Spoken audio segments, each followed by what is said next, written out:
245페이지 좀 볼게요. 계약의 해제와 해지라고 되어 있고요. 해제의 뜻이 있죠. 계약이 체결됐고 효력이 생겼어요. 그 후에 당사자 일방의 의사표시로 계약의 효력을 소급해서 소멸시키는 것을 해제라 한다 그러죠. 일방적이고 권리니까 형성권이다 이렇게 돼 있죠. 그죠? 일방적이고 권리에 해당되는 게 형성권이죠. 그 해제권의 종류라고 해서 아까 살짝 봤던 해제권 발생 원인, 즉 해제 사유 두 가지가 있죠. 당사자가 미리 해제권을 남겨뒀다가 약속을 했다가 그 사유가 생겼을 때 해제는 약정 해제와 법률 규정에 의한 법정 해제가 있고, 법정 해제는 채무 불이행을 원인으로 하는 게 보통이다 이렇게 돼 있죠. 그다음에 다음 페이지 해제와 구별되는 것들이 있어요. 취소가 있죠. 법률 행위의 효력을 소급해서 소멸시킨다는 점에서 똑같은데 다만 2번 취소는 제한 능력, 착오 사기 강박, 반면에 해제는 채무 불이행 등을 이유로 하는 거죠. 그 다음에 3번 취소는 원시적 하자고 해제는 후발적 하자라고 돼 있죠. 뭔 말을 이렇게. 취소 사유는 계약 당시 존재해야 되고 해제 사유는 계약 이후 발생해야 되고 그런 말입니다. 그 정도 구별하시면 되고요. 2번에 해제 계약이라고 돼 있죠. 해제는 일방적 의사표시죠. 즉 단독행위예요. 반면에 해제 계약은 말 그대로 합의로 소멸시키는 거죠. 합의로. 3번 실권약관이라고 돼 있죠. 해제는 해제권을 가지고 있는 자가 해제하겠다라고 의사를 표시해야 되지만 실권약관은 그런 별도 의사표시 없이 계약이 소멸하게 됩니다. 해지, 장래를 향하여 소멸시킨다라고 돼 있죠. 뭐 이런 식으로 몇 가지 해제와 구별되는 개념들을 다시 한번 확인하십니다. 그 다음에 이제 법정 해제권 발생이라고 오른쪽에 첫 번째 이행 지체가 나와 있죠. 544조가 있죠. 첫 번째 문장은 이렇게 돼 있죠. 당사자 일방이 그 채무를 이행하지 아니하는 때 이행할 수 있는데도 불구하고 이행을 하지 않고 있더라. 상대방 즉 채권자는 상당한 기간을 정하여 그 이행을 최고하고 그래도 이행하지 않으면 해제할 수 있다. 그러나 채무자가 미리 이행하지 아니할 의사를 표시한 경우, 이걸 아까 뭐라 그랬죠? 이행 거절. 미리 이행하지 않겠다라고 이행을 거절한 경우, 이때는 최고를 요하지 않는다. 조문 딱 확인하시면 됩니다. 됐죠? 넘깁니다. 이때 거 안 봐도 되고요. 545조 정기행위와 해제. 어쩌고 저쩌고 어쩌고 일정한 시일 또는 일정한 기간 내에 이행하지 않으면 계약 목적을 달성할 수 없을 경우 이거를 정기행위라 하자. 자, 이때는 최고를 하지 않고 계약을 해지할 수 있다. 정기행위 이행지체라고 부르는 겁니다. 3번에 보면 이행불능이라고 돼 있죠. 이행불능은 이행을 하지 않는 게 아니라 이행을 할 수 없는 경우를 말하게 됩니다. 이럴 때는 세 번째 줄 최고할 필요가 없다 이렇게 돼 있죠. 자, 여기까지가 이제 법에 정해져 있는 거고 밑에 이제 3번하고 4번은 이제 학자들이 얘기하는 것들인데요. 3번에 보면 불완전 이행이라고 돼 있죠. 그냥 쉽게 생각하세요. 이행을 하긴 했는데 제대로 안 한 거. 이행을 하긴 했는데 제대로 안 한 거. 김장독을 묻기서 인부를 고용해가지고 김장독 묻을 땅을 파라고 그랬어요. 다 파고 돌아갔어요. 김장독을 묻었더니 반밖에 안 묻혀. 제대로 안 판 거야. 그럼 당연히 다시 오라 그래서 더 파라. 그래야 되겠죠. 그걸 추완이라고 합니다. 추완.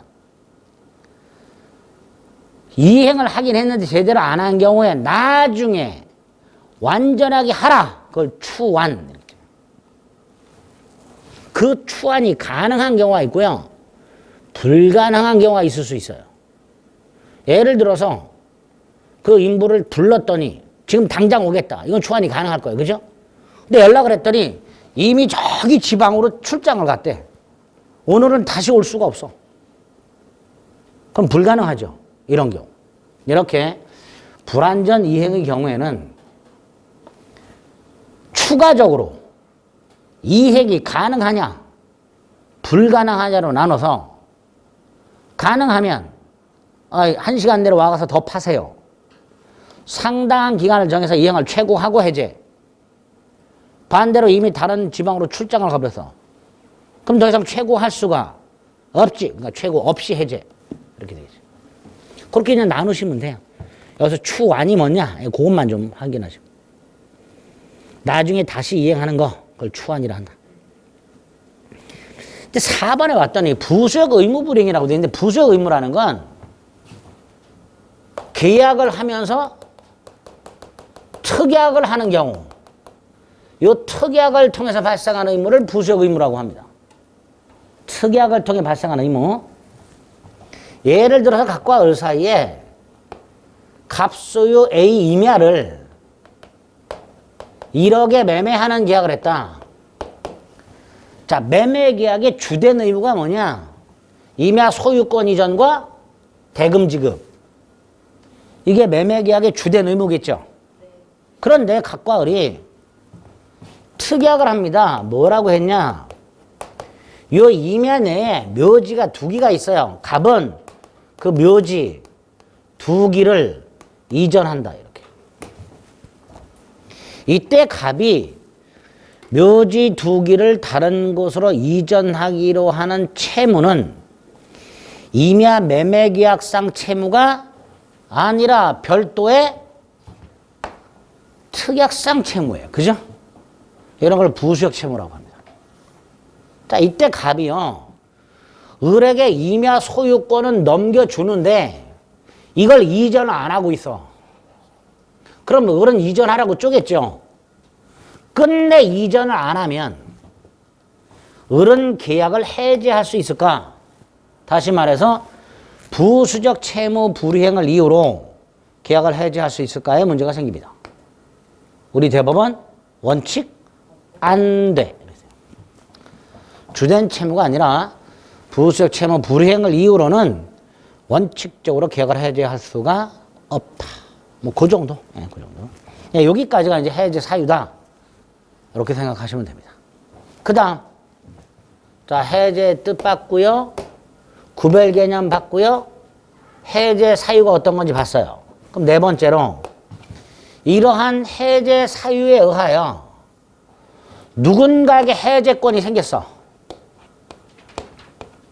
예를 들어 을의 이행 지체를 이유로 갑이 이행을 최고했음에도 불구하고 을이 끝내 이행을 하지 않아서 갑에게 해제할 권리가 생겼을 때, 이거 당연히 권리죠. 그죠? 자, 이때 이 해제권을 행사할 것인가 말 것인가는 해제권자의 자유가 된다. 그죠? 갑은 계약을 해제할 수도 있고요. 계약을 해제하지 않고 계속해서 을에게 돈 내놓으라고 쫄 수도 있고요. 그렇겠죠? 그러니까 해제권이 발생한 후에는 두 갈래로 간다면 해제권을 행사하는 경우와 행사하지 않고 있는 경우 두 갈래로 가게 될 거예요. 갑의 마음일 거예요. 해제권자는 계약을 해제할 수도 있고 안 할 수도 있고. 자, 만약에 계약을 해제하면 어떤 효과가 생길까의 문제가 생기고요. 그죠? 계약을 해제한다면 당사자들은 그 계약을 어떻게 마무리를 할까의 문제가 생기는 거고요. 만약에 행사를 하지 않고 있어. 그러면 이거는 어떤 문제가 생길까요? 이 해제권. 천년 만년 행사할 수 있는 거예요. 갑이 계약을 해제할 권리가 생긴 상태에서 계약을 해제하지 않고 있다가 한 40년쯤 지나가지고 죽기 직전에 계약을 해제해. 그럼 을의 입장에서 좀 황당하겠죠. 그러니까 계약을 해제할 권리가 있음에도 불구하고 그걸 행사하지 않고 있다면 그 해제권을 소멸시켜버리는 장치가 필요하게 될 거예요. 그죠?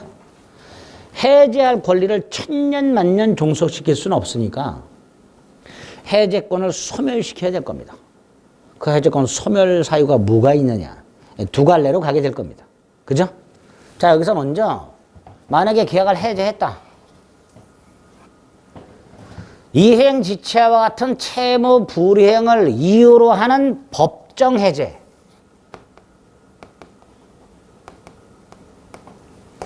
이행지체를 이유로 하는 해제를 법정 해제라고, 아까 법정 해제 사유라고 그랬죠. 이렇게 채무자의 이행지체 등 채무 불이행을 원인으로 하여 계약을 해제한 경우, 즉 법정 해제한 경우의 효과, 거기에 이제 따로 법정 해제.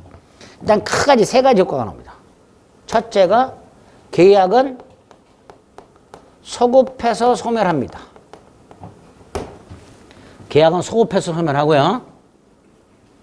다만 제3자가 보호가 됩니다. 계약은 소급해서 소멸하지만 누군 보호가 된다고요? 제3자가 보호가 돼요. 제3자. 왜 제3자 보호 문제가 생기는지 조금 이따 말씀을 드리겠습니다. 두 번째, 만약에 계약만 하고요. 계약만 딱 하고 뭐 주고받은 거 없이 해제가 됐다면 그걸로 끝나죠. 그런데 뭐 계약금이라도 준 게 있다. 물건 일부라도 넘겨준 게 있다. 이렇게 서로 주고받은 게 있을 수 있죠. 그 상태에서 해제가 되면 당연히 받은 거 돌려주고 준 거 돌려받아야 될 거예요. 그죠? 이거를 우리가 무효에서는 부당이득 반환이라고 그랬어요. 받은 거 돌려주고 준 거 돌려받는 걸 뭐라고 그랬다고요? 부당이득 반환. 그런데 계약 해제도 똑같이 부당이득을 반환해야 되지만 따로 원상회복이라고 불러요. 그리고 이 원상회복이면은 우리가 봤던 부당이득 반환의 특칙에 해당이 됩니다. 제가 부당이득 반환을 민법 총칙에서 설명드릴 때 거스름 또는 더 거슬러 받는 것을 예로 들었어요. 그죠? 이 더 거슬러 받은 거스름 돈을 돌려주는 경우에 선악에 따라서 반환 범위가 다르다. 그랬습니다. 모르고 더 받았다면 나중에 쓰고 남은 현존 이익만 돌려주면 되고, 더 거슬러 주는지 뻔히 알면서 받았다면, 즉 악의라면 받은 거에다 이자 붙이고 손해배상해야 된다. 그렇게 말씀을 드렸어요. 다만 특칙이 있는데 그 중에 하나가 제한능력자가 있었어요. 미성년자가 부모 동의 없이 물건을 팔아먹었다. 부모가 그 계약을 취소해버렸다. 그럼 준 거 돌려받고 받은 거 돌려주는 부당이득 반환 의무가 생기는데, 이때 미성년자와 같은 제한능력자는 선악을 따지지 않고 쓰고 남은 것만 돌려주면 된다. 그게 부당이득 반환의 특칙이다. 그렇게 말씀을 드렸어요. 그죠? 또 하나가 여기는 특칙이. 이 원상회복 의무는요, 선악벌문하고 전부 반환하도록 했어요. 원상회복 의무는 뭐라고요? 당사자의 선악을 묻지 않고 계약이 해제될 수도 있겠다라는 사실, 계약이 소멸할 수도 있겠다라는 사실에 대해서 당사자가 알았든 몰랐든 미리 그런 걸 따지지 않고 전부 반환. 이게 원상회복 의무입니다. 어쨌든 법정 해제되면 원상회복 의무라는 게 있다. 세 번째가요, 지금 법정 해제가 채무 불이행을 이유로 해제하는 거잖아요. 그죠? 의뢰 채무 불이행을 이유로 갑이 해제하는 거예요. 갑에게 당연히 뭔 손해가 있겠죠. 그죠? 다른 사람한테 팔아먹을 수 있는 기회도 날렸고 그 사이에 뭐 땅값도 좀 떨어졌고 말이지. 어쨌든 갑에게는 손해가 좀 생길 수 있단 말이지. 그러니까 갑은 을과의 계약을 해제하고 손해배상을 따로 청구할 수 있도록 해놨습니다. 이 세 가지가 채무 불이행을 이유로 하는 법정 해제의 기본적인 효과가 됩니다. 계약은 소급해서 소멸한다. 선악불문하고 전부 돌려줘야 되는 원상 회복 의무가 생긴다. 따로 뭐 할 수 있다? 손해배상을 청구할 수 있다. 왜? 채무 불이행을 이유로 해제한 거니까. 그죠? 아, 저놈이 채무를 이행 안 해서 내가 손해가 생겼으니까. 계약 해제는 해제고, 손해는 배상 받아야죠. 이렇게 세 가지 효과가 생기게 됩니다. 자, 그 중에서 요거. 이 계약의 소급소멸 관해서 이런 문제가 생겨요. 이런 문제가. 자, 여기 지금부터 말씀드리는 거는, 아, 그렇구나. 그리고 넘어가셔야지. 다 따지고 그러지 마세요. 갑과 을이요, 1월 10일 날, 갑이 갖고 있었던 A 토지를 1억에 매매를 하고요. 계약 하나나 을이 1,000만 원 계약금을 줬어요. 자, 이행은 1월 30일 날 하기로 했습니다. 그런데 중간에 1월 20일쯤 을이 와가지고 중도금을 4천을 주면서 등기를 먼저 넘겨달라. 그럼 내가 대출 받아서 나머지 잔금을 치르겠다. 이런 경우 왕왕 있죠. 그렇다고 해주세요. 을이 갑에게 1월 20일 날 중도금만 지급을 하고 소유권 등기를 넘겨주면 내 이름으로 담보대출을 받아가지고 나머지 잔금을 치르겠다. 은행과 비리 얘기가 다 돼 있다. 갑이 은행 가서 확인까지 다 했어. 그래서 그렇게 믿고 갑이 1월 20일 날 등기를 넘겨줬어. 이런 경우. 을에게. 자, 을에게 등기를 넘겨주게 되면, 등기를 넘겨줬다는 게 뭐예요? A 토지 등기부를 보면 소유권자가 갑으로 기록이 되어 있다가 뭘로 이전이 되는 거예요? 소유권자 을로 이전이 되는 거예요. 그러니까 등기부상으로는 을이 소유권을 취득한 거예요. 그런데 을이 대출받아서 잔금을 주기로 한 날 안 줘. 은행에 알아봤더니 대출이 이미 받았어. 그래서 그 갑이 이렇게 짰더니 대출 받아서 급한 데 썼대. 여름만 더 기다려달래. 또 기다려줬어. 그래도 안 줘. 그래서 갑이 열받아서 2월 10일쯤 계약을 해제해버렸어요. 그러면 갑이 계약을 해제하는 순간 계약은 처음부터 없었던 상태가 돼버리죠. 그죠? 갑과 을은 계약을 안 한 게 돼버려요. 안 한 게. 문제가 하나 남았죠. 등기. 그죠? 이거 어떻게 되느냐 문제가 생겨요. 어떻게 되느냐? 이것도 처음부터 무효가 돼요. 잘 생각해 보세요. 갑이 계약을 해제하는 순간 계약은 처음부터 없었던 상태가 되는 거예요. 따라서 을에게 이전된 이 등기는 아무 원인이 없는 거예요. 쉽게 말하면 을이 무단으로 소유권을 이전해 간 거하고 똑같아지는 거예요.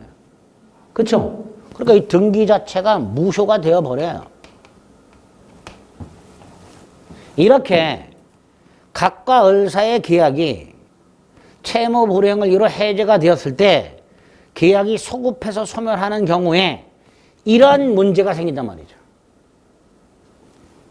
부동산에 대한 계약을 하고 매수인에게 등기를 이전해 준 상태에서 계약이 해제가 되는 순간 이 등기는 뭐가 돼버린다? 처음부터 무효가 돼버린단 말이죠. 갑이 계약을 해제해버리면. 그런데 문제는 갑이 계약을 해제했다는 사실, 그래서 을 등기가 무효라는 사실은 등기부에 나타나 있어요? 안 나타나 있어요? 안 나타나 있어요. 그래서 그 상태에서 갑이 을에게 등기를 말소하라 라고 청구하게 될 것이고요. 을이 2월 20일 날 등기를 말소시켜. 그러면 이제 평화롭게 끝나는 거예요. 그 다음에 뭐 받은 거 돌려주고 손해배상하고 그러면 끝나면 돼. 그런데 여기서 아주 심각한 문제가 생기는 경우가 있을 수 있다. 어떤 경우? 을이 병한테 팔아먹는 경우. 그죠? 지금 을의 이름으로 등기가 돼 있잖아요. 을의 등기가 말소가 됐잖아요. 요 사이.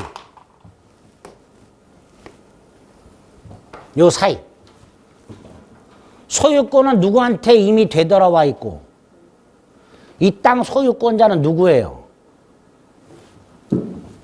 요 1월 20일부터 2월 20일 요 사이 땅 누구 소유예요? 제가 뭐라 그랬어요, 지금? 등기 무효라 그랬어요. 등기가 무효란 건 어른 소유자가 아니라는 거라서요. 계약은 처음부터 없었던 거예요. 다시 말해서 소유권은 을에게 이전된 적이 없었던 거예요. 쭉 갑소였던 거예요. 쭉 갑소였던 거예요. 계약이 해제되는 순간 이 땅은 소유권이 을에게 넘어간 적이 없었던 거예요. 갑소유예요. 갑소유. 그래서 을등기는 무효가 되는 거예요. 그죠? 근데 여기서 어떤 문제가 생긴다고요? 이 사실이 등기에 없어. 그러니까 을이 병하고 거래하는 경우예요. 이해가 문제예요. 요 사이에 소유권은 이미 누구한테 되돌아왔는데 등기는 아직 누구한테 남아있고 그 등기가 무효라는 사실이 등기부에 기록이 안 돼 있으니까 을이라는 놈이 팔아먹는 경우가 생길 수 있단 말이죠. 그렇죠? 이때 병이 소유권을 취득하는가에 문제가 생기게 되는 거예요. 제3자. 원래는 취득 못하죠. 왜? 을은 권리자가 아니란 말이죠. 그래서 얘는 원래는 소유권을 취득하지 못하는데 우리 민법이 특별하게 제3자 보호 규정을 두게 됩니다.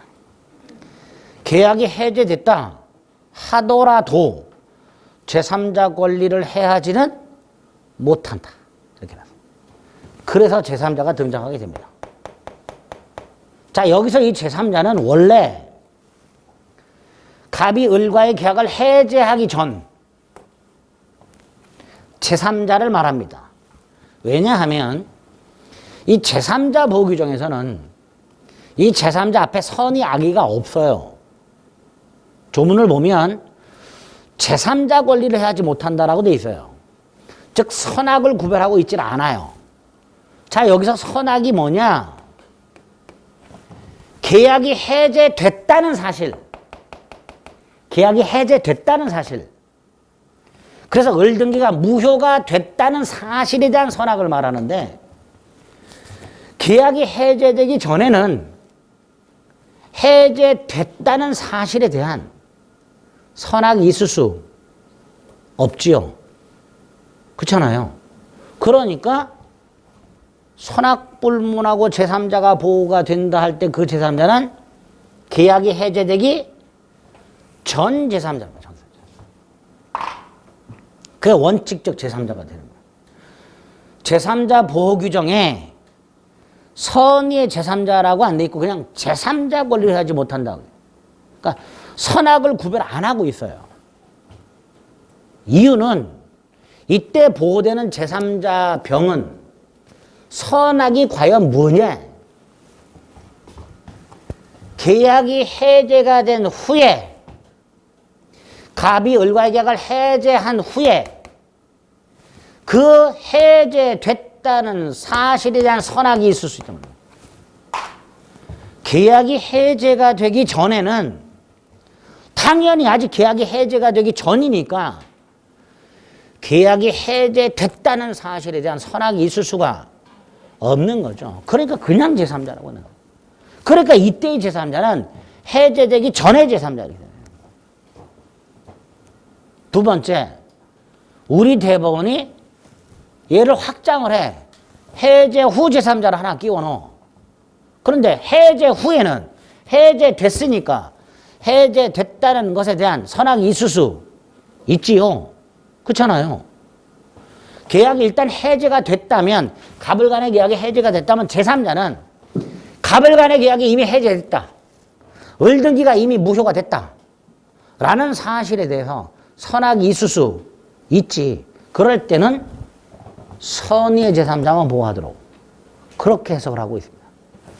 조금 어려워요, 이거는. 자, 간단하게 이렇게만 생각하면 됩니다. 채무 불이행을 열어 계약이 해제가 되면 계약은 처음부터 없었던 상태로 되돌아간다. 그 구체적인 의미, 특히 부동산 매매 계약을 하고 매수인에게 등기까지 이전해 준 후에 매매 계약이 해제가 되는 경우에 계약이 소급해서 소멸한다는 의미는 처음부터 소유권이 이전된 적이 없었다는 걸 말한다.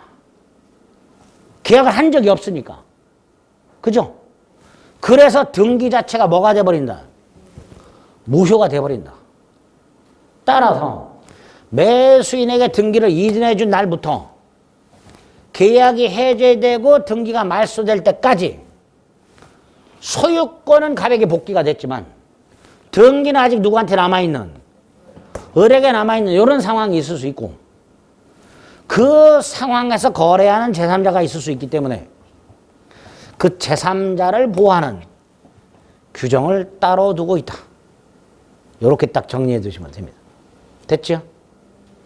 두 번째가 원상회복 의무가 있다고 그랬어요. 갑과 을 사이에 매매 계약을 하면서 을이 계약금을 줬어. 뭐 이런 거 없이. 그런데 이 을이 잔금을 안 줘. 그럼 아까 뭐라 그랬죠? 갑은 상당한 기간을 정하여 이행을 독촉하고 최고. 그래도 끝내 이행하지 않으면 해지할 수 있다고 그랬죠. 해제를 했어요. 계약은 없었던 거죠. 받은 거 돌려주고 준 거 돌려 받아야 되겠죠. 자, 여기서 갑은 준 게 없어요. 계약금만 받았어요. 이거 돌려줘야 되는가의 문제가 생기죠. 돌려줘야 된다, 안 돌려줘도 된다? 돌려줘야죠. 그죠? 자, 현실적으로 한번 생각해 보세요. 현실적으로 을이 계약금을 준 상태에서 을이 이행을 안 했을 때, 그래서 갑이 계약을 해제했을 때 갑이 계약금 돌려줘요, 안 돌려줘요? 보통 안 돌려주죠. 중개사분한테 물어보면 돌려줘야 된다 그래요, 안 돌려줘도 된다 그래요? 보통 안 돌려줘도 된다 그러죠. 돌려줘야 됩니다. 그게 원상회복입니다. 네? 그게 원상회복이에요. 일단 돌려줄 건 돌려주는 거예요. 문제는 갑이 열받았죠. 이걸로 해결하는 거예요. 그래서 손해배상이 따로 있는 거예요. 만약에 이런 경우에 갑이 이 계약금을 안 돌려주고 이거에 충당을 하려면 따로 특약을 해야 돼요. 그걸 위약금 약정이라고 합니다. 즉 계약금을 지급하면서 이렇게 특약을 하는 거야. 을이 잔금을 지급하지 않으면 계약은 해제되고 계약금은 반환하지 않기로 한다. 이렇게 특약을 하면, 그렇게 특약을 하면 그 계약금이 뭐가 되는 거예요? 손해배상이 되는 거예요. 이렇게 위약금 특약을 했을 때만 계약금을 반환하지 않고 손해배상에 충당할 수 있을 뿐, 위약금 특약이 없는 한 계약금은 돌려주고 따로 손해배상을 청구하도록 하고 있습니다. 이렇게. 그래서 원상회복 의무와 손해배상은 별개의 제도라는 거. 그거를 연결해주는 특약이 있다. 뭐 위약금 특약. 위약금 특약. 그 위약금 특약이 없는 한 계약금은 반환하라. 이렇게 됩니다. 그게 원상회복 의무가 됩니다. 간단히 그 정도. 249페이지에 보면 548조가 있죠. 당사자 일방이 계약을 해제한 때 각 당사자는 상대방에게 원상회복 의무가 있다. 그러나 제3자 권리를 해하지 못한다. 됐죠? 그 다음에 2항을 봤더니 반환할 돈은 받은 날부터 이자를 가산하라네. 아, 그럼 이 경우에 갑이 계약을 해제했을 때 위약금 특약이 없는 한 계약금은 돌려줘야 된다 그랬죠? 금전이죠? 이자 붙여야 돼. 계약금 받은 날부터. 이런 거 들어보신 적 있어요? 지금 들은 거예요. 받은 돈만 돌려주는 게 아닙니다. 받은 날부터 이자까지 붙여서. 다시 말해서 돈을 받은 적이 없었던 상태로 돌아가는 게 원상회복이에요. 서로 이행을 한 적이 없었던 상태로 돌아가는 게 원상회복이에요. 나는 돈을 받은 적이 없었던 상태로 되돌아가야 돼요. 그러니까 받은 돈만 돌려주는 게 아니라 그 돈에서 발생한 이자까지도 탈탈 돌려줘야 되는 거예요. 그게 원상회복입니다. 551조 따로 뭐 할 수 있다? 손해배상 청구할 수 있다. 계약의 해지 또는 해제는 손해배상 청구에 영향을 미치지 아니한다. 이렇게 돼 있죠. 그 밑에 당사자 일방의 채무 불이행이 있는 경우 그걸 이유로 계약을 해제하면 처음부터 계약이 없었던 상태로 되돌아가게 된다. 그걸 동그라미 1번 소급적 실효, 동그라미 2번 원상회복, 동그라미 3번 별도의 손해배상 이렇게 되겠죠. 그 다음에 양가로의 동그라미 1번에 보면 계약에 의해서 생긴 채권 채무는 해제에 있어 소급하여 소멸하게 된다. 만약에 해제가 돼버린 계약에 기초하여 이미 행하여진 등기라고 돼 있죠. 그 등기 이거죠. 계약을 했고 등기를 넘겨준 상태에서 계약이 해제됐는데 이 해제가 된 계약에 기초한 등기 말소 따위 할 필요 없이 바로 소유권은 갑에게 복귀한다. 좀 더 정확하게 말하면 소유권은 을에게 이전된 적이 없었던 거다. 소유권은 을에게 이전된 적이 없었던 거다. 이렇게 되는 거죠. 그래서 일단 이전되었던 소유권은 말소 등기를 하지 않아도 당연히 복귀한다. 당연히 복귀한다. 다만 그러다 보니까 이 똥 밟는 제3자가 있을 수 있지 않느냐. 그래서 안 되겠다. 제3자는 보호하자.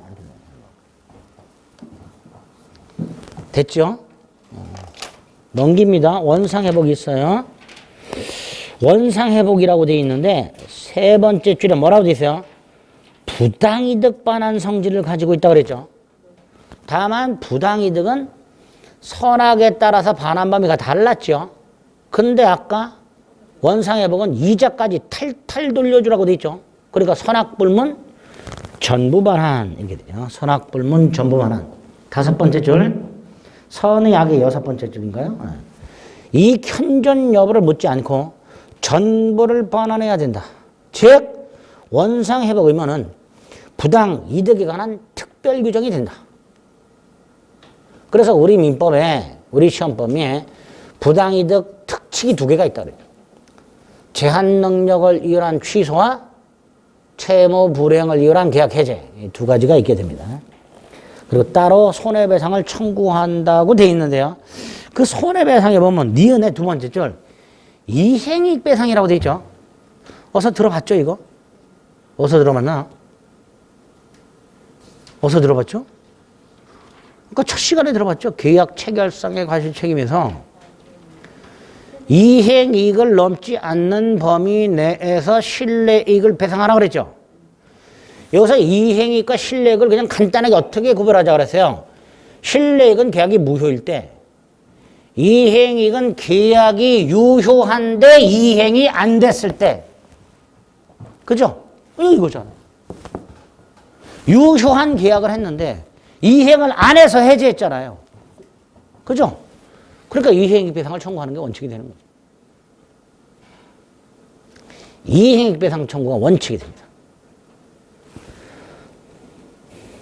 근데 거기에 보면 두 번째 줄에 이행이익 배상을 구하는 게 원칙이지만 선택적으로 실내이익 배상을 구할 수도 있다. 이렇게 돼 있어요. 자, 이거는 이제 소송과 관련된 건데요. 손해배상을 청구할 때요. 뭐 채무 불이행을 이유로 손해배상을 청구하든 불법행위를 이유로 손해배상을 청구하든 손해배상을 청구하는 자가 손해배상액을 계산을 해야 돼요. 손해배상액을 계산해야 소가라는 게 나와요. 소송의 가액. 이 소가가 나와야 인지대금이 달라져요. 소가에 따라서. 인지대금이 뭔지 알죠? 예? 서류에다가 공적으로 이렇게 우표처럼 떡떡 붙이는 게 있어요. 공적 서류라는 걸 인정하는 뭐라 그래? 인지를 뭐 딱히 뭐 설명할 방법이 없네. 우표라고 할 수도 없고. 그걸 붙여야 돼. 그때 그 인지대금의 액수가 기준이 되는 게 속가예요. 그러니까 피해자는 손해배상액을 계산해야 되는데 이거 계산하기가 대단히 어려워요. 당연하죠. 막 계산 안 되잖아요. 특히 정신적 손해 같은 거 어떻게 계산할래? 그죠? 다만 실내익 계산이 조금 쉬워요. 왜냐하면 잘 보세요. 실내익이 아까 뭐였어요? 계약이 유효라고 믿었기 때문에 입은 손해라 그랬죠. 다시 말해서 실내익을 가만히 들여다보면요. 현실적으로 발생한 손해예요. 그러니까 내가 오늘 하루 공천 내 10만 원. 오늘 택시 탔는데 10,000원, 11만 원. 계약금 이자 줬는데 이자 50만 원 줬어. 그럼 50만 원. 이런 식으로 실내익은 가만히 들여다보면 실제 발생한 손해예요. 그러니까 그 손해를 딱딱딱딱 계산기로만 두드리면 나와요, 계산액이. 근데 이행을 한번 보세요. 이행이익은 계약이 이행이 되었더라면 발생할 이익. 그죠? 근데 계약을 이행 안 했기 때문에 그 이익이 발생 안 한 거예요. 그러니까 결국 이행이익은 추정치예요, 추정치. 실내이익은 현실적으로 발생한 손해고, 현실적으로 내 주머니에서 돈이 나간 거고, 이행이익은 나한테 들어와야 될 게 안 들어온 거예요. 결국 추정치예요. 그래서 이행이익 손해배상액과 실내이익 손해배상액을 계산할 때 이행이익 배상액 계산이 훨씬 어려워요. 자, 그럼 여기서 계약 해제의 경우 이행이익 배상을 구하라 그랬죠. 이걸 당사자가 계산해서 청구해야 돼요. 당사자가. 근데 이거 어렵다 그랬죠. 공식이 있어요. 독일 놈들이 만든 뭐 호프만식 해가지고 뭐 이상한 공식이 있어. 민법에 수학 공식이 나와요. 근데 일반인들은 이거 계산을 잘 못해요. 변호사 도움을 받거나 해야 돼. 그래서 일반인들은 이행이익을 계산하지 않고 실제 자기가 입은 손해, 실내의 손해를 계산해서 청구하는 경우가 왕왕 있어요. 법원에다가. 그럼 법원은 당연히 기각해야 돼요. 왜? 이행이익을 계산해서 청구해야 되는데 엉뚱하게 실내 손해를 계산해서 청구하면 이거 청구 잘못됐다. 기각을 하는 게 원칙이에요. 청구를 제대로 하지 않으면 기각을 하는 게 원칙입니다. 법원은. 법원이 딱 봤을 때 그 소장을 쫙 봤더니 실내이익 배상을 계산해서 청구했네? 그럼 법원은 이행이익을 계산해서 청구해야 되는데 실내이익을 청구했으므로 기각을 해야 되는 거예요. 그런데 당사자가 실내이익을 계산해서 청구하면요, 법원은 기각을 하지 않고 속으로 좋아해요. 왜? 법원도 계산이 어렵거든. 법원도 이행이익 계산 청구하면요, 밤새야 되거든. 지들도 계산하기 귀찮거든. 그래서 이행이익을 청구해야 되는데 실내이익을 계산해서 청구하면요, 법원은 이렇게 말을 해요. 야, 이거 이행이익 청구해야 돼. 그런데 실내이익도 괜찮아. 고맙다. 일거리를 줄여줘서. 그게 이 판례예요. 뭐 대단한 것 같은데 아무것도 아닙니다. 법원 입장에서는 이행이익을 계산해서 청구해야만 되고요. 실내이익 계산 청구하면 기각을 해야 됩니다. 그런데 법원 입장에서도 이행이익 배상 청구가 귀찮아요. 그러다 보니까 당사자가 실내이익 배상을 청구할 때 기각을 하지 않고 실내이익 배상을 청구할 수도 있다. 대신 좀 미안하니까 앞에 꼭 사족을 붙여요. 이행이익 배상을 청구하는 게 원칙이지만 그 말을 꼭 붙여요. 사족을. 그래놓고 다만 실내이익 배상을 구할 수도 있다. 이렇게 판결하고 있습니다. 뭐 그거까지. 크게 어려움 없죠, 여기까지는. 이해하는데. 어렵나? 어려운 건 아니고 내가 왜 이걸 공부하고 있나 그런 생각을 하고 있어요. 그죠? 원시적 불능, 후발적 불능이라는 말을 내가 왜 알아야 돼 말이에요. 계약 체결성의 가치라는 걸 내가 왜 알아야 돼? 왜 알아야 돼요? 붙어야 되니까. 나중에 시험 합격해서 중개사 자격증 가지고 실무할 때는요, 아무짝에도 쓸모없는 지식들이에요. 물론 개 중에 쓸모 있는 것들도 있어요. 특히 요거 계약금과 관련된 거는 다음 주에 다시 한번 합니다. 아주 중요한 게 나와요. 다음 주에 계약금은요, 특히 여러분들이 알고 계시는 기본 상식을 완전히 깨야 됩니다. 계약금 관련된 것과 연결돼서 이런 게 나오기도 하지만 대부분은 쓸모없는 것들이에요, 자격증 할 때. 하지만 붙기 위해서 하는 거니까 꼭 여러분들이 자꾸 반복해서 확인해 주셔야 됩니다. 아시겠죠? 오늘은 계약 총론상의 몇 가지 제도들을 쭉 살펴봤습니다. 지난주와 합쳐서 계약은 어떻게 해야만 성립이 되는가?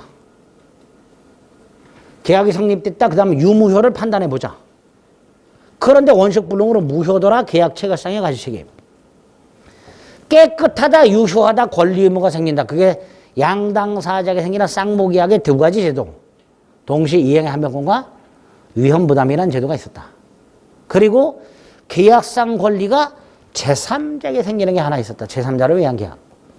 마지막으로 계약을 했고 유효한데 어느 일방이 이행을 제대로 안 하더라. 그럼 계약을 소멸시킬 필요가 있다. 그래서 마련된 게 해제라는 제도가 있었다. 이런 식으로 계약 총론 내용이 구성이 되어 있다. 기본적인 틀과 개념 정도 확인해 주시면 되겠습니다. 아시겠죠? 이걸 기초로 다음 주에 매매와 교환과 임대차에 어떤 내용이 있는지 살펴볼 거고요. 우리 인문세는 없지만 민사특별법과 관련된 것도 기본적인 뼈대를 잡아 드릴 겁니다. 그러니까 그런 식으로 인문과정은 지나간다고 생각하시면 됩니다. 아시겠죠? 네, 오늘은 여기까지 하겠습니다. 수고하셨습니다.